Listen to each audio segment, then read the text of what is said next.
Greetings. So it's been a while since I've come on to the channel, and I wanted to come in today just to provide some information.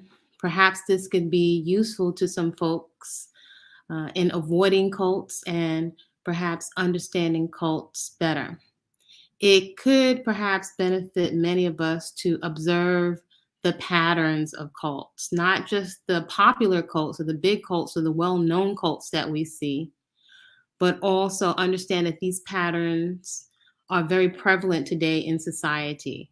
The cult patterns and narcissistic patterns can show up in relationships that are one on one, they can show up in religious organizations. A distinction with a religious organization is that you can go home. You can pick up and you can go home. It's quite different when you are involved in a cult where you are perhaps isolated in another country or even perhaps in the United States. There's a lot that flies underneath the radar. So I'm going to share some information today, and I encourage folks to make use of the playlists. There are several playlists on this channel so that folks can familiarize themselves with cults and cult patterns of various different cultures. There are Black, there are white cults, there are economic cults, there are religious cults, there are political cults. There are cults for every economic bracket, and there is a distinct pattern. Right now, it appears that the cult phenomenon and the patterns of narcissistic abuse are definitely on the upswing. Something that perhaps many of us, if we take a moment in our quiet moments to reflect on, is that many of us have been groomed for cults and prepared for cults and are actually very vulnerable to cults based on how we have been raised various in our various religions. We have been primed for cults and cult abuse. Perhaps, and I was raised in very religious family. Perhaps if we were to sit back and think, one of the first narcissistic relationship patterns that we have been exposed to is our exposure to religion, right? Things that we can't question, authoritarian figures. Um, Even if we were to read through many of our religions, the violence and the abuse. So this is usually stories, right? So a lot of these patterns prep us. Something we may not realize is that one of the things that perhaps makes us so vulnerable to these narcissists and manipulators, whether they are local pimps, preachers, today the online cult leaders, is trauma. Trauma plays a huge role in us being prepared and groomed for cults.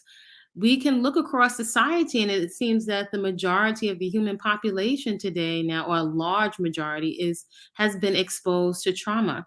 And as children, as small little human beings, we don't know how to process trauma. We don't have a language for it. Usually, most of our parents, the only outlet that they had, or the thing that they look forward to, or as far as a coping mechanism, was religion. That's all that they had. So perhaps for us to seek understanding rather than make them right or wrong could go a long way to benefit us. So many of us have experienced a lot of trauma.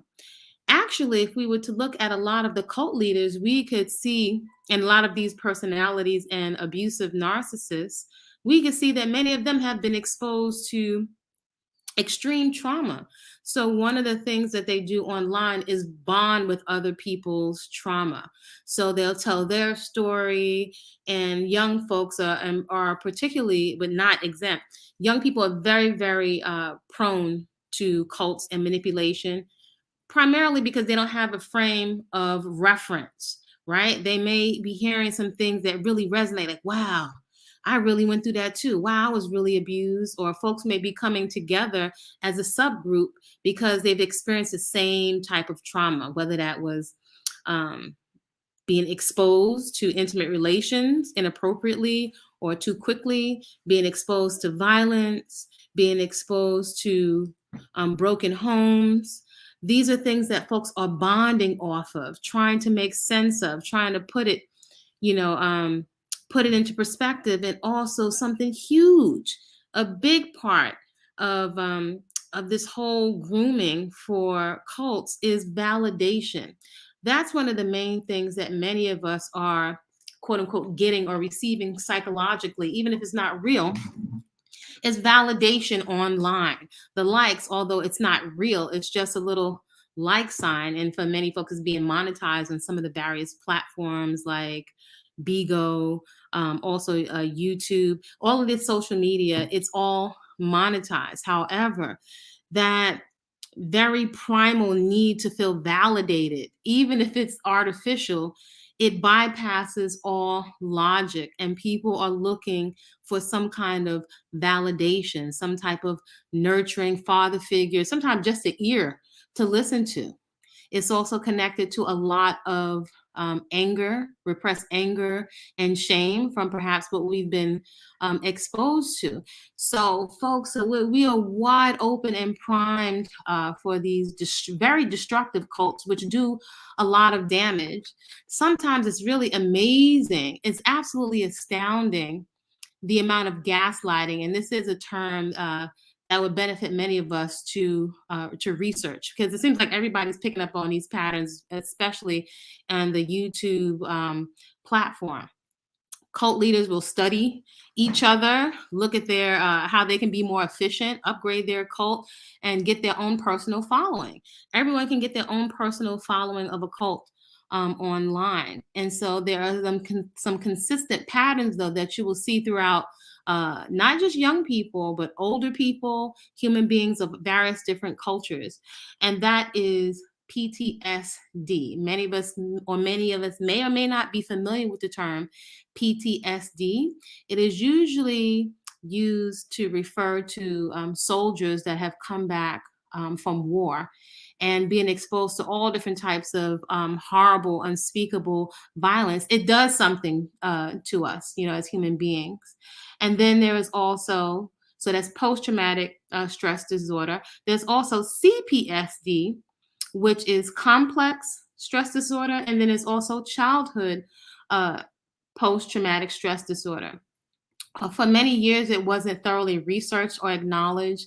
Fortunately, today it is now acknowledged, and just going to go through some of the things perhaps for us to look to, because it seems in this age of information, one of the ways that folks are being manipulated is with knowledge or information that is new to people, which is really some basic stuff. Sometimes I really have to shake my head at a bunch of knowledge, which sometimes is just a bunch of word salad and triggering people's emotions.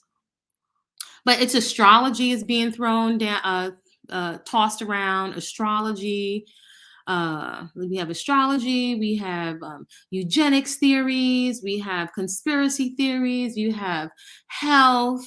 People wanting clear skin. Some women that want to lose weight. Some young men that don't have a father figure. Some folks that are ashamed of that they've been violated or have committed petty crimes. A lot of shame and guilt. And all of this is connected to childhood post-traumatic stress disorder. A lot of us have been abused or hit or abandoned or neglected from ill-prepared parents. So all that said, rather than going to brush science or to contribute to more confusing with astrology, which is now taking the place of logic, people are looking more to stars and stories and are totally bypassing all logic. Let's perhaps take a look at childhood PTSD, and let's take a look at what it is, right? Perhaps we can apply some logic here so we're not so easily triggered and manipulated. PTSD, or post-traumatic stress disorder, is a real diagnosis, usually used for cases where people had a traumatic event happen in childhood, like taking part in a violent battle or having a car accident. The symptoms include flashbacks, anxiety, depression, insomnia, social withdrawal, and explosive emotions, among other things. Another second of PTSD is complex PTSD, or CPSD, which is caused by chronic ongoing exposure to emotional or physical trauma, such as living through a war, being in an abusive relationship, or growing up neglected or abused. And this variant of CPTSD, which is also known as childhood PTSD, this is what we're going to focus on right now. So let's just pause for a second and just look at the patterns. If you take a look online at a lot of this cult activity, you can see some very distinct patterns from the people that are drawn into cults. Now, usually it will be folks that are vulnerable, definitely young people who may be on the outs with their parents, those young folks that are maybe at that age and stage of life where they're trying to figure out which direction to go. 17, 18, now you're legal, and you may be on the outs with your parents. You may not be sure if you want to go into a corporate job. You may not be satisfied with what you see with the adults going on. A young man may be on the outs with their father. Their father wasn't there for them. That's a very vulnerable period where you're legal to drink, but there's not a lot of life experience. And it's usually in the late teens and early 20s when we can make some really life altering decisions that will affect the total trajectory of our lives, right? To bring in to the world of small human beings who are ill prepared for financially, or emotionally, not having a vetting process in place to make a mature decision that is life altering.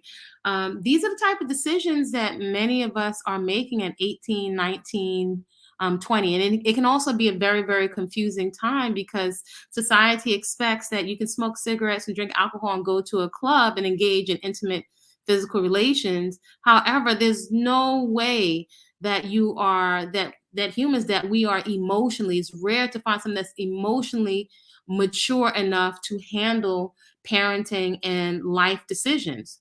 So that being said, usually we'll make some decision that will stick with us for a lifetime. In addition, a lot of the trauma that we have been exposed to hasn't been processed. We don't have a language to process this. So this leaves us very, very vulnerable. Add to this exposure to physical trauma, right? And this has been normalized, definitely, in many communities. Definitely, we can say in the Afro diaspora, right? A lot of trauma and neglect has been normalized, and we can go into the whys. It's just, without making right or wrong, we can acknowledge that it's kind of normal. It's very, very common. It's not uncommon to find children who have been neglected and abused, and this sets the precedent for a lot of behaviors, and also uh, looking for some type of comfort and validation. This leaves us very, very open to narcissists and manipulators, right? If you take a look at most of the cults online and the young people in there, and once they start telling their stories, because one of the tactics of these cult leaders is to get people to engage in certain types of behaviors that put them at risk, have them shame themselves, publicly reveal lots of things about themselves. All of this helps to cement them into the cults. So the CPSD, that physical trauma, you usually will notice a lot of the young people have been exposed to drugs, prostitution, abuse, and it's likely so much shame, so much confusion, so much being lost that they think they're getting away from one thing and have no idea of what, they're not even banking on what lies in store for them. They may think they're getting a father figure, some protection, someone to pay some bills, and just having no idea of what they're about to get into, especially when it comes to neglect and abuse. By the time they figure out, or they may be in denial at some point and just can't believe that they've gotten themselves into something even deeper. By the time they figure out that the cult leader or the narcissist is abusive just in a whole nother package and form, it's kind of too late. By that time, they may have engaged in intimate physical relations, really depleted their financial resources, or exposed themselves online. And they just really are kind of stick themselves. I feel like they're really, really stuck. So again, the pattern is you usually will find people are either in a life crisis, with a health diagnosis, especially for someone that's older or more mature, or it's someone has been exposed to a lot of trauma and they're looking to this personality who likely is not vetted thoroughly for answers. Right? Okay, so though you won't find childhood PTSD yet in diagnostic manuals, it tends to follow a common pattern that can be observed and measured, and is now a huge area of research and advocacy worldwide. The biggest and most impactful study so far is probably the ACE study, which has become accepted, even though it's still imperfect, as a way to measure the scope of a person's early trauma and to predict how it may affect them throughout life. So this is folks can take their time on their own to research, right? This is again one of the areas where perhaps we're lax, lazy, or definitely with young people are not doing due diligence and vetting and doing research. We're really sucked into the entertainment factor, or someone is saying some triggering words, or the language sounds really cool. Yeah, man, that sounds so cool. And totally overlooking folks' character and not cross-referencing their stories, which can be very, very dangerous. The ACE study began in the mid 1990s when physician researchers Vincent Felitti of Kaiser Permanente and Robert Anda of U.S. Centers for Disease Control interviewed hundreds of study participants about their history of adverse childhood experiences, known as the ACE study. Felitti and Anda created a survey, and you can see it and take that survey online, that asked about each of these experiences, and respondents gave themselves 1 point for each experience on the list. So basically, you can go online, you can take a look at the study. Now, one of the things that the cult leaders will do with the conspiracy theories, and you can't trust anybody, is create a lot of destabilization in terms of being able to discern and to use logic and destabilize a confidence in oneself to research a problem and to problem solve, so that the person or individual becomes totally reliant on this person for common sense. Super, super dangerous. Super, super dangerous. Okay, so skip down a little bit. The researchers found that the higher your ACE score, the higher the probability that you'll experience certain problems in your life. Many of these are common sense problems most people know. Things like depression, anxiety, smoking and other addictions, eating disorders, violent behavior, or being in a violent relationship. People may not think of a cult as a violent relationship. And it may not only be physical violence, but the verbal abuse and the gaslighting is very akin to a type of mental violence that really destabilizes people. In particular, if you are isolated in a cult and you're encouraged to groupthink and to not to question, if this goes on for a long time and you're subjected to this over a long time, the person doesn't know if they're coming or going and doesn't feel confident any longer in making decisions. So they put everything into the narcissist, the manipulator, or the cult leader. Right? So the study has shown some surprising correlations as well. High ACE scores increase the likelihood of cognitive difficulties, including ADHD, memory problems, and learning disabilities. So if you take a look around again, if you look at the personalities that are in the cults, and there is a spectrum, right? Because again, doesn't mean somebody is limited to ADHD, memory problems, and learning disabilities. This could be even if you were diagnosed with a health concern, right? And I could tell you for sure, from my personal experience as well as observation, usually there are 5 basic fears that are being manipulated. And these are basic primal human fears: fear of criticism, fear of death and old age, fear of poverty. Let's see, we have death, poverty, fear of loss of love, never finding love, fear of criticism, and old age. These are actually primal fears that bypass all logic. And often the cult leaders and manipulators will gaslight. This is a term for folks to research. These terms are now starting to become more known. I would say some people even overuse them. though these words and these patterns becoming much more prevalent. At one time, I'm decently intelligent. I didn't know what a narcissist was. But after having an experience with a cult, and when I got out researching cults, I was astounded not only by the just how on point, 1000% on point the patterns were. When I researched cults, black and white, the patterns were so distinct that it's shocking. It takes your breath away. And again, I encourage people to take your time and to look through the playlists on this channel so you can see these very distinct patterns with all of these cult leaders and manipulators internationally, right? So you can also keep in mind, you can develop um, different types of physiological problems as well as mental problems from being on the receiving end of verbal abuse and mental abuse for a long time. So you can literally have a physiological response to being isolated, to being bombarded with all kinds of ideas, to sleep deprivation. All of this can actually cause physiological symptoms. So let's get down for a minute. Are the symptoms of CPSD, childhood or complex post-traumatic stress disorder, different than PTSD? Trauma is also at play in PTSD. In the case of combat veterans, for example, they come back from war experiences and might find themselves anxious, depressed, or having trouble sleeping, connecting with people, or dealing with the bad memories, right? They might have flashbacks where they remember something or dream about it and forget for a moment that this is now and the old trauma is not actually happening.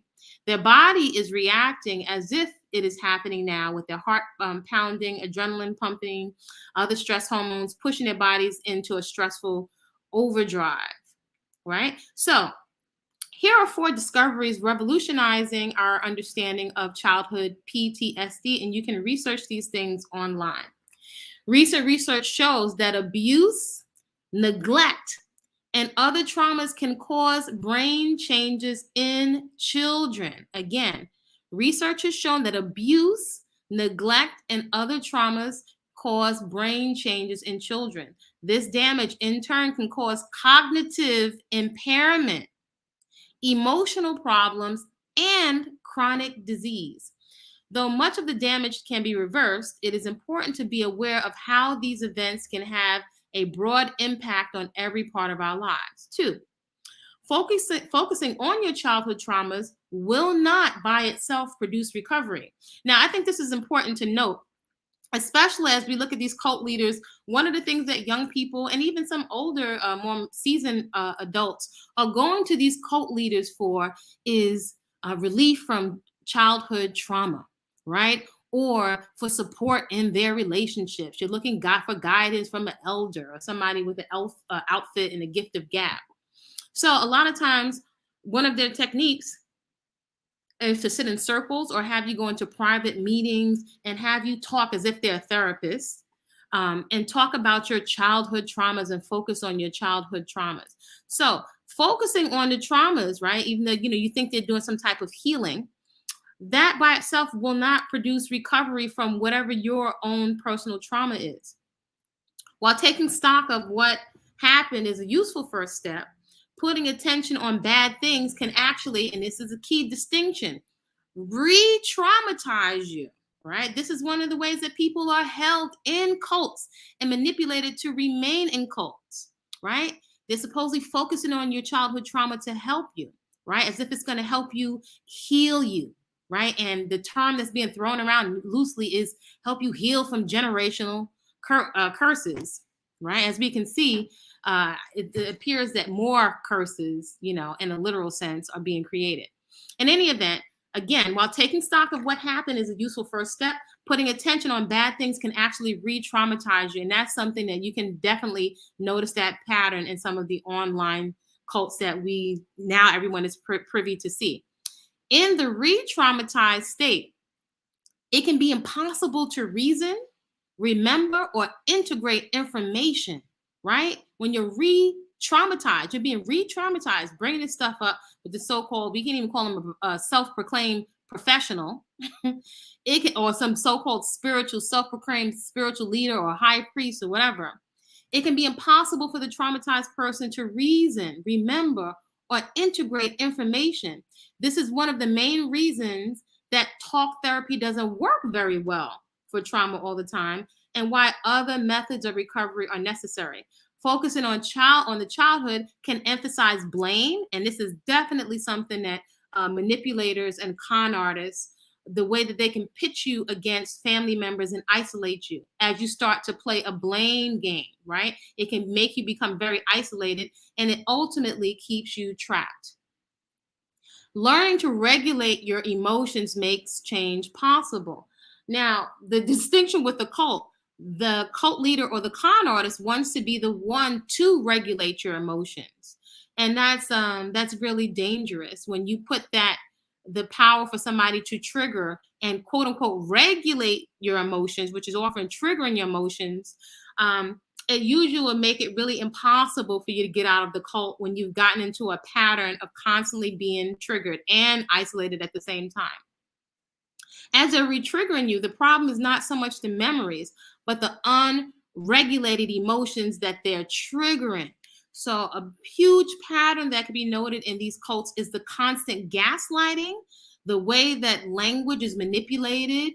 When you are saying what it is that you feel, somebody is telling you what you feel, interpreting what you feel, and basically bullying you with their language or their so-called knowledge in order to trigger you and to regulate and manipulate your emotions.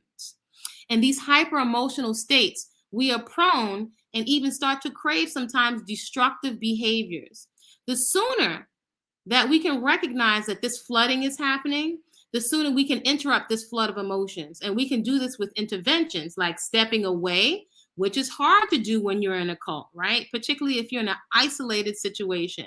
Refraining from speaking, breathing deeply, writing our fears and resentments on paper, and counting to 10. Now, that might be a cognitive therapy approach that you can do on your own or with somebody that's qualified. Point being, perhaps many of us could benefit from some practical therapy and not using, as we are encouraged to do by manipulators, an astrological bypass, a quote unquote spiritual bypass, a religious bypass. It sounds so great, all of this knowledge, but it's keeping us in loop thinking, and it's not actually healing anything. We got a hold of some knowledge, yet at the same time, we're being re-triggered to old trauma. And it's really disheartening and destructive and quite a waste of a lot of people's time, especially young people. This can take years off of your life, looking for these answers when it really has people running around and looping in circles. At the same time, they're getting older, exposing themselves to STDs, depleting finances, and really not even counting on the emotional and mental damage and compounded CPSD that you're picking up and relating to these bullies, right? To these narcissists and these cult manipulators, right? So instead of talking about it with these cult leaders, which if you get in one of those situations, you're kind of like in a situation because you're isolated. If perhaps folks could, and I have to say, if we can make a positive use of YouTube, there's some really good resources for therapy, at least some ways for you to articulate and to put in perspective some of the things that have happened to you, right? Rather than going to these personalities, right? Who you're talking to, you're talking to them as a big brother or a father or a guru. Some of them call themselves a OG. These are just triggered cultural words that make us drop our defenses. People throw around brother or sister. These are things that have us drop our vetting process and drop our critical thinking and our discernment, if we even have it in our teens and our early 20s. So instead of talking about the traumas, distinction here, taking action and making strong decisions about your life is the most powerful way to change your health, your thinking, and your behavior. Again, this is an option. Perhaps this could help folks avoid going into a cult in the first place, right? You can research and take action and learn. You can actually learn on your own to make better decisions rather than putting your life into an unvetted person's hands. Or even if this is religious leaders, there's no bypass for making good decisions. The decisions that we make are going to set the tone for our lives. Even if you are naive and if you're not in full knowledge, you'll have to live with the decision. If we expose ourselves to STDs, or if we didn't do a thorough vetting process of somebody's criminal record, of their mental health record, even if you're a nice person, you'll still have to live with the repercussions of your decision. And when these people are long gone, still doing their same, pulling people in, still doing their cult scam, you'll still have to live with the decisions, right? So putting it off is not going to make it any better. Fortunately, again, there are some resources on YouTube. There are more organizations that are focusing on mental health. You'll have to do your own research. I think there's a huge distinction between online personalities and so-called gurus and chanting and astrology and good, strong decisions. Distinction for young people in their teens and their 20s. Decisions that do not risk your physical health, your financial health, or put you in harm's way. It seems very simple, but any kind of decision that's going to put you in harm's way, have you risk bringing human beings onto this planet that you are not committed to parenting, or that you can't be financially responsible for, that you won't have the ability to create an environment of protection, that you're bringing them into a situation with other so-called young adults who have lots of issues, who are ill prepared. Strong decisions for your life is the most powerful way to change your health, your thinking, and your behavior. You don't need a guru or online personality to tell you to eat better. This is what is dangerous. We've been so groomed to put the responsibility or to make ourselves feel better, thinking that, some religious figure is going to pick up the tab for us, and we don't have to be fully responsible. It's very, very dangerous. Very dangerous. Granted, past trauma can have a big impact on your functioning today, and messed up families can pass on some dysfunctional beliefs and habits. But your past can't change, and your family is unlikely to change. It is you, and only you, who can change your life. And everything now depends on your willingness to take action. So just wanted to share that, right, about trauma and PTSD, because it's the trauma. And these predators, they can smell like a shark, like a bloody fish in water. They can smell the trauma. They can see, if you've been abused, or if you have a lack of confidence, if you're in a breakup, or somebody cheated on you, and you're sharing all your information with these people thinking they're such a great listener. Sometimes you don't realize that you're actually being audited. You're actually, this is not pre-recorded. No, they can read. You think that they have some amazing vision or third eye. No, they're just skilled at reading people's trauma and seeing your vulnerabilities. So you're invited to do your research, to cross-reference many people and young people, even some of the parents of people that are in cults. Because you like the outfit and the lingo and the so-called dietary regime, or the abs or the hairstyle of people, you're not cross-referencing these people's stories. Error. That is a gross error. You're not cross-referencing. Some of these people, depending on especially if they're older, it doesn't occur to people to go and see who are the people in these folks' generation, to cross-reference their character. If you only look to the cult leader, or the narcissist, or the manipulator, their personality, it's a conflict of interest to only go by what they tell you. It's not very smart. However, we are not being discerning, and we are letting our guard down because people are saying some key triggering words that soothe us, and they're telling us what we want to hear. So that if you feel you have a father figure, or a friend, or a guru, or OG, you let down your defenses.